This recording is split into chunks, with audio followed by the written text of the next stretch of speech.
Hey guys, it's Matt. I know it's been a while.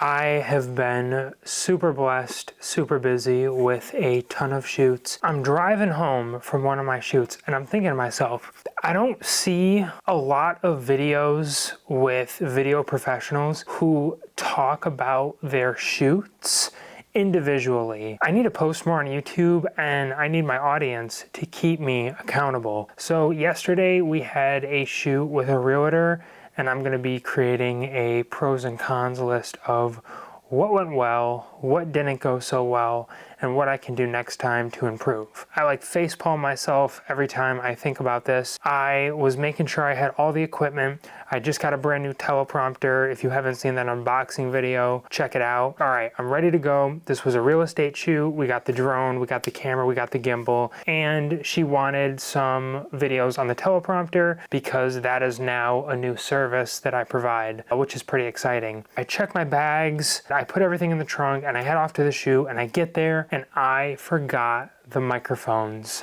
I was so embarrassed. I was like, I had to save face a little bit, but I was like scrambling through my car. I'm like, where on earth are these mics?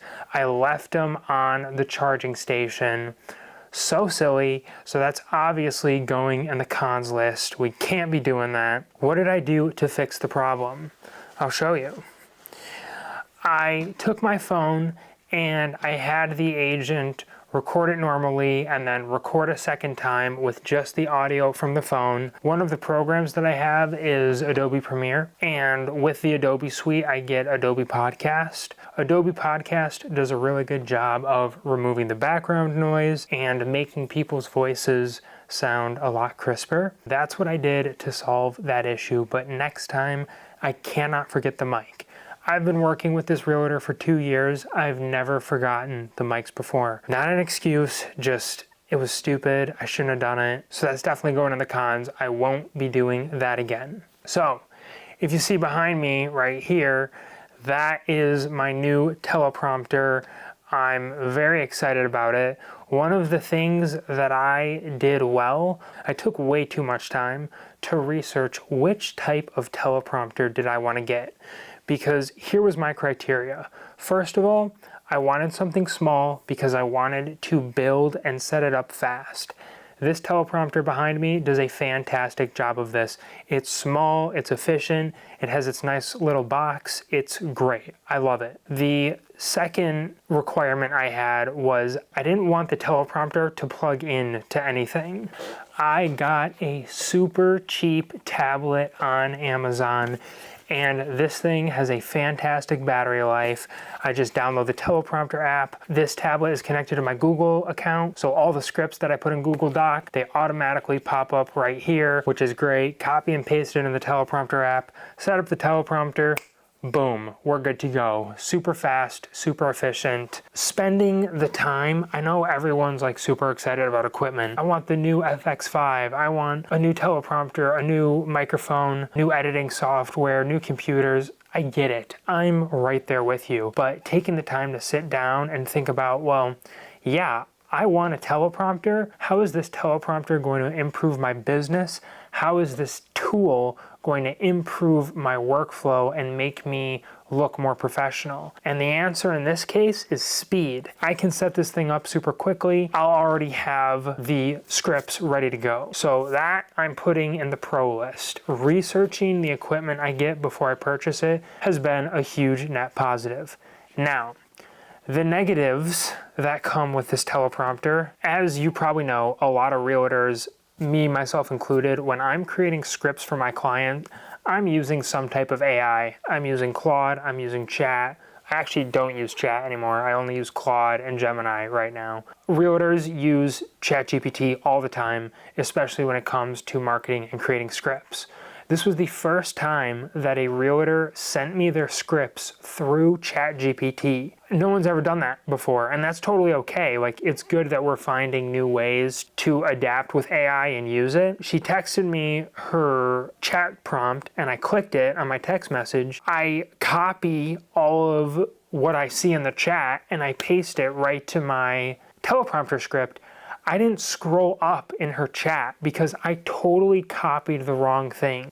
So this is a con. So I need to do a better job of really reading through the scripts that my clients send me, because there's different situations. There are some situations where I'm with a client and they just want me to handle everything, which I kind of like because I get to control the creative vision. Then there's the client, they have an idea in their mind of what they want the video to look like, and then they pay me to produce it in their vision, and that was one of these jobs, more option 2 rather than option 1, if that makes sense. She had like every scene laid out and exactly what she wanted. I read through it and it all looked good, but I could have spent more time reading through it more thoroughly, and I'm gonna do that next time. So I'm putting that in the cons list, because when I got there, I was so confident. I have the whole teleprompter set up, her scripts are loaded, and she starts reading it and she looks at me and she's like, Matt, these are not the scripts. I was so embarrassed. So that was a con. Another con, and I'm glad I just thought of this. This is insane. I balance my Sony FX30 on DJI RS3. I love this gimbal. It's small, it can shoot horizontal and vertical. It has great motion, it's super light, like it's the best. One of my locks on this orbit axis was like sticking basically, and I didn't realize it in the middle of the shoot. My gimbal was balanced before the shoot, so I thought we were good. We were not good, because when I was filming, my camera stabilization was going all over the place. And I'm like, what on earth is going wrong? So what happened? There's this little lock on this motor right here.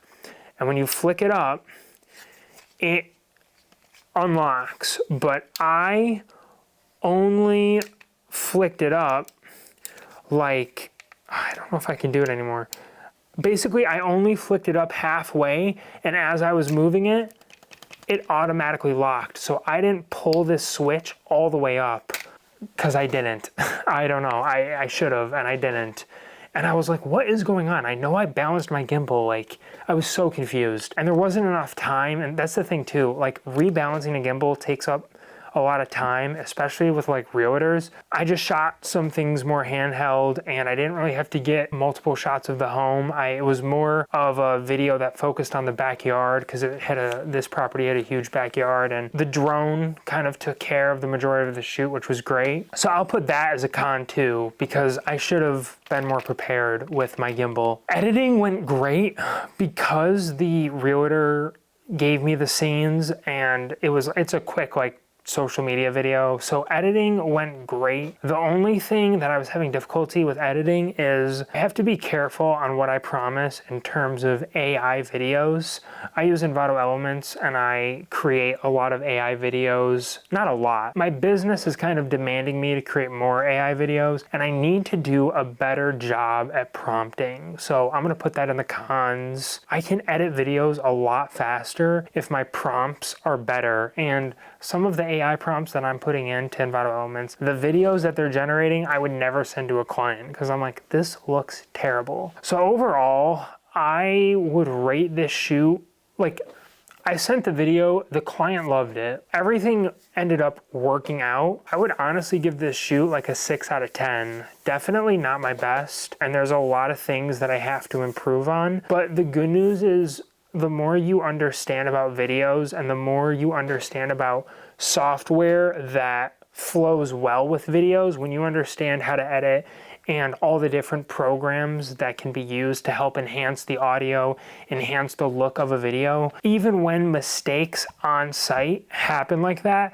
there's some sort of editing tool or software that you can use that kind of makes that blunder not as bad. I mean, if I didn't have Adobe Podcast, she would be okay with it, but from my perspective, the most important thing when filming a video for social media isn't even the video. People don't really care whether you're filming on an FX30 or an iPhone, it's the audio. If your audio is cooked, people are gonna scroll past. So honestly, not one of my best shoots, but I'm loving the teleprompter, and I have some more teleprompter stories that I want to tell you guys about, because as much as I'm loving this, I'm hitting these roadblocks with my teleprompter that I would never think I would hit. it has less to do with the teleprompter and more to do with the way that I'm communicating with the client, but I think I'll save that for another video. It was just kind of like one thing after the other, like wasn't working well. Overall, the agent loved it, and that's what counts. And yeah, I just want to be transparent because I mess up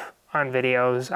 There are lots of shoots where I don't mess up, but there are a lot of shoots where I do mess up too, and from there, we got to just grow and learn from it and do better. That's kind of it. If you are working in the creative space and you have a camera and you have some clients, drop a comment down below. What silly mistakes have you guys made? I'm curious to know. That'll be it. Thank you guys so much for watching. Goodbye.